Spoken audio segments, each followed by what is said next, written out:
Hello everyone. आज हम लोग पढ़ने वाले हैं वर्ड म्यूजियम चैप्टर के question and answer English class 7। तो आइए स्टार्ट करते हैं इस वीडियो को। So first question is given here. पहला क्वेश्चन यहाँ पर दिया गया है कि what are the things that one can learn at the bread museum, यानी कौन सी ऐसी चीज़ है जो आप ब्रेड म्यूजियम में सीख सकते हैं। तो इसका आंसर है At the bread museum, one can learn about anything related to the bread। यानी ब्रेड म्यूजियम में हम लोग बहुत से ढेर सारी चीज़ें, ब्रेड से रिलेटेड चीज़ें हम लोग पढ़ सकते थे या जान सकते थे। सच एज इट्स हिस्ट्री, यानी उसके हिस्ट्री के बारे में जान सकते थे ब्रेड म्यूजियम के।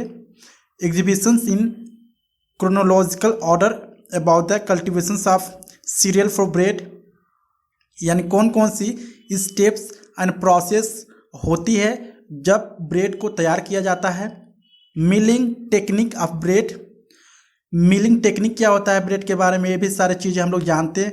Making and the equipment used in the sea about 10,000 subject related to the bread and its productions. और हम लोग 10,000 से भी ज़्यादा चीज़ें जान सकते थे ब्रेड म्यूजियम में, और किस तरह के इंस्ट्रूमेंट यूज होते हैं ब्रेड को बनाने के लिए, शुरू से लेकर लास्ट तक के प्रोसेस हम लोग जान सकते थे ब्रेड म्यूजियम में। दूसरा क्वेश्चन है today cocoa is used in making chocolate. हम लोग जानते हैं कि आजकल क्या हो रहा है, कोकोया जो होता है उसका यूज होता है चॉकलेट को बनाने के लिए। हाउ वाज कोकोया ओरिजिनली यूज्ड, यानी कोकोया को किस तरह से यूज किया जाता है चॉकलेट बनाने में। तो इसका आंसर है cocoa was originally used as a mode of payment और मिक्स्ड विथ चिलीज। कोकोया को क्या करते हैं, चिली के साथ मिक्स करते हैं, and consumed as a health drink in South America, और साउथ अमेरिका में इसको हेल्थ ड्रिंक के नाम पर पीते भी हैं। क्वेश्चन थर्ड है describe the disguised commodes on display in the international museum of toilet, यानी जो इंटरनेशनल म्यूजियम ऑफ टॉयलेट्स है उसमें जितने भी कमोडिस थी, ठीक है।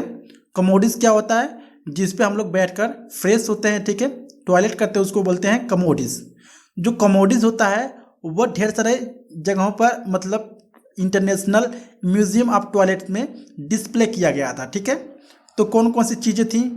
सो among the disguised commodes on display at the international museum of toilet is a French, यानी जो फ्रेंच कमोडिस थे उस म्यूजियम में ज़्यादातर थे। So like a pile of books and an English one which resemble as a treasure chest, यानी उसमें क्या था, एक बुक की तरह कमोडिस बनाया गया था, उस पर ढेर सारे इंग्लिश में कुछ वाक्य भी लिखे गए थे, ठीक है। वो डिफरेंट तरह की एक यूनिक कमोडिस थी, और इस म्यूजियम में, इंटरनेशनल म्यूजियम ऑफ टॉयलेट्स में, आप ढेर तरह के या हर एक जगह के जो कमोडिस होते हैं आप उसमें देख सकते थे। ब्रिटिश में कैसे होते हैं, अमेरिका में कैसे होते हैं, और डिफरेंट कंट्री में किस तरह के कमोडिस होते हैं आप इसमें देख सकते थे इंटरनेशनल म्यूजियम ऑफ टॉयलेट्स में। क्वेश्चन 4 है where are the most of the fans on display at the fan museum in the London from, ठीक है।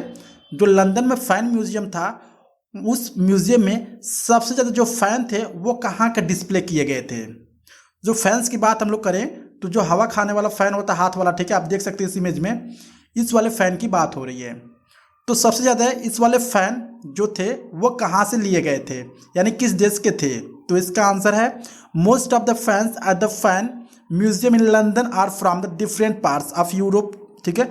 यानी जो फैंस थे वो डिफरेंट पार्ट के थे, मतलब हर एक जगह के, हर एक कंट्री के थे, ठीक है, across the 18 and 19th century, यानी 18वीं शताब्दी की और 19वीं शताब्दी के जितने भी फैंस लोगों के द्वारा अलग अलग कल्चर में यूज किए गए थे वो सारे फैन यहाँ पर मौजूद थे म्यूजियम इन लंदन, ठीक है। क्वेश्चन 5 है अराउंड ऑफ 11th सेंचुरी, यानी 11वीं शताब्दी में the fan had acquired a great deal of a significance as a status symbol, यानी जो 11वीं शताब्दी में क्या होता था, जो फैन होते थे उसको काफ़ी सिग्निफिकेंस दिया जाता था, काफ़ी उसका स्टेटस होता था, एक सिंबल होता था। So this word means that around the 11th century, यानी इसका मतलब है 11th सेंचुरी में, क्या मतलब है इसका, तो one could guess the status of the person from the fan he she was carrying, यानी उस समय क्या होता था, फैन के हिसाब से, ठीक है, लोगों की स्टेटस का पता लगाया जा सकता था कि वह कैसे कल्चर्स के बारे में है या किस तरह के बैकग्राउंड के बारे में है, फैन के द्वारा 11वीं शताब्दी में पता लगाया जाता था। क्वेश्चन 6 है, find the following in the chapter. हमें चैप्टर से इसे फाइंड करना है। जैसे ए दिया है word in a paragraph first, ठीक है, यानी पहले पैराग्राफ में विच मीन्स यानी किस, मतलब the same as situated and located, ठीक है, यानी सिट्यूटेड और लोकेटेड हम लोग कहाँ कहाँ पे यूज करते हैं। तो इसका आंसर है हाउस्ड, यानी हाउस्ड हम लोग कहते हैं ना, मतलब द हाउस इज सिट्यूटेड या द हाउस इज लोकेटेड, तो यहाँ पर हाउस हम लोग आंसर्स लिख सकते हैं। बी है a word in paragraph 2 and दूसरे पैराग्राफ में which means the same as almost और नियरली, यानी किसके मतलब होता है ऑलमोस्ट और नियरली, किसके कैसे यूज करते हैं हम लोग, वर्चुअली यूज करते हैं, ठीक है, क्योंकि हमें सिर्फ अंदाज़ा लगाते हैं कि वो चीज़ें हैं, ठीक है, तो हम लोग इसको कह सकते हैं वर्चुअली। तो इसका आंसर हो जाएगा वर्चुअली बी का, ठीक है। सी का क्या हो जाएगा, अ word in paragraph 5 which is opposite in meaning the high ranking. High ranking का अपोजिट क्या होगा, यानी जो हाई रैंकिंग पाता है उसको हम किस तरह से देखते हैं, किस तरह नज़रिए से देखते हैं उसको, हम्बल, विनम्र, ठीक है, तो हम्बल हम लोग यूज कर सकते हैं इसमें सी में। सो बी दिया है think and answer. Question number 7 है, क्या पूछ रहा है इसमें, what are the other notable museum mentioned in the passage, यानी कौन कौन से और म्यूजियम है इस पैसेज में, यानी इस चैप्टर में यूज किए गए हैं या उनको बताया गया है।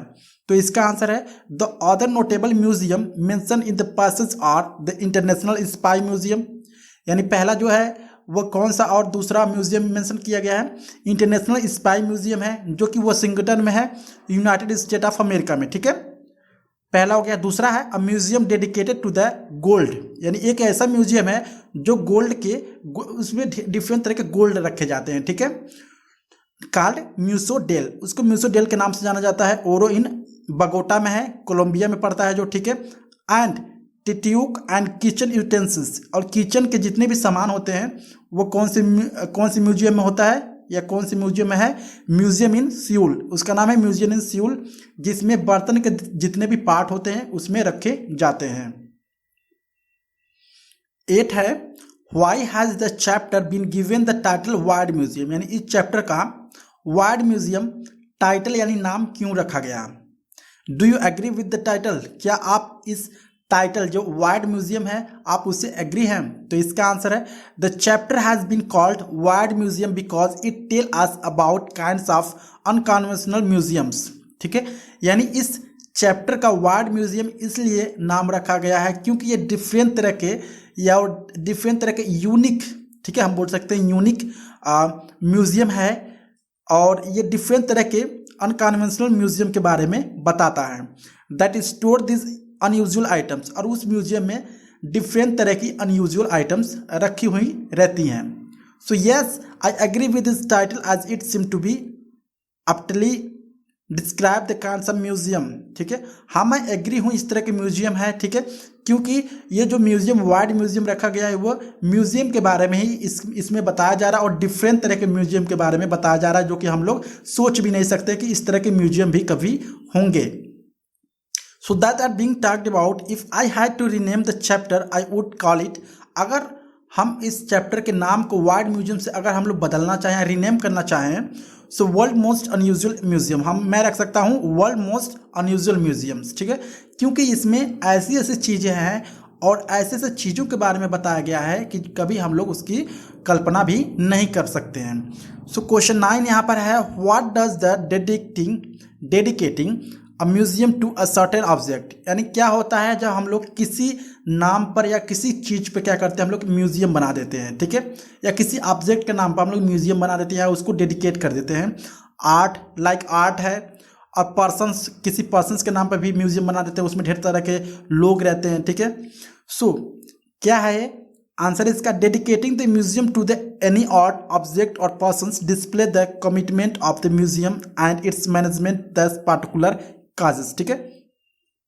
जब कभी भी कहीं पे म्यूजियम बनता है तो सबसे पहले क्या होता है, एक प्रोडक्ट के नाम पर म्यूजियम बनता है, या ऑब्जेक्ट के नाम पे बनता है, या किसी पर्सन के नाम पे बनता है, ठीक है। इसमें क्या होता है, वो म्यूज़ियम वाले डिसाइड करते हैं कि उनको किस तरह का ऑब्जेक्ट या किस तरह पर म्यूज़ियम स्टार्ट करना है।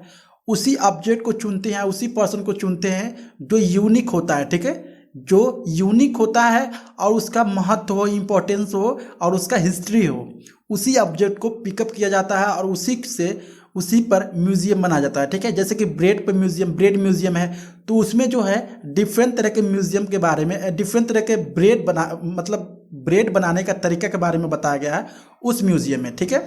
कमोडिस है तो उसमें डिफरेंट तरह का पूरे वर्ल्ड के कमोडिस जो हैं उसमें रखे गए हैं। चॉकलेट है तो चॉकलेट जो है उसमें डिफरेंट तरह के पूरे दुनिया में जितने चॉकलेट यूज किए जाते हैं उस म्यूज़ियम में रखा गया है। तो क्या होता है, जब भी म्यूज़ियम बनाना होता है तो किसी ऑब्जेक्ट को चुनते हैं हम लोग और उसके हिस्ट्री को, उसकी इंपॉर्टेंस को देखते हुए उस पर म्यूज़ियम हम लोग तैयार करते हैं। क्वेश्चन 10 है, if someone wish to dedicate a museum to another common object, अगर कोई चाहता है किसी दूसरे ऑब्जेक्ट पर वो म्यूज़ियम बनाए, ठीक है, which object would you recommended, यानी कौन से ऑब्जेक्ट पर आप म्यूज़ियम बनाना चाहोगे। रिमेंबर, याद रहे, it's need have a history, उस ऑब्जेक्ट के बाद उस ऑब्जेक्ट के पास क्या होना चाहिए, हिस्ट्री होना चाहिए। हैव अ डिफरेंट डिज़ाइन, उसके पास डिज़ाइन भी होना चाहिए। And should have been put a different uses, और उसका यूजेज भी होनी चाहिए डिफरेंट तरीके से। So discuss in a group 4, make the presentation in the class. को इसका आंसर हो जाएगा, I would like to dedicate a museum to mirror, यानी मेरे हिसाब से अगर एक म्यूज़ियम बनाया जाए तो मिरर पे एक म्यूज़ियम बना सकते हैं, ठीक है। उस म्यूज़ियम में क्या रखा जा सकता है, डिफरेंट तरह के मिरर्स रखे जा सकते हैं जो पहले से यूज होते आ रही है, ठीक है। And have been used by different culture around the world across millennia, यानी जो पूरे दुनिया में डिफरेंट तरह के मिरर्स यूज हुआ है उस तरह के भी हम लोग म्यूज़ियम बना सकते हैं और उस म्यूज़ियम में डिफरेंट तरह के मिरर को दिखा सकते हैं। सो आई होप आपको वीडियो अच्छा लगा होगा। अगर अच्छा लगा है please like and subscribe my channel. Thank you.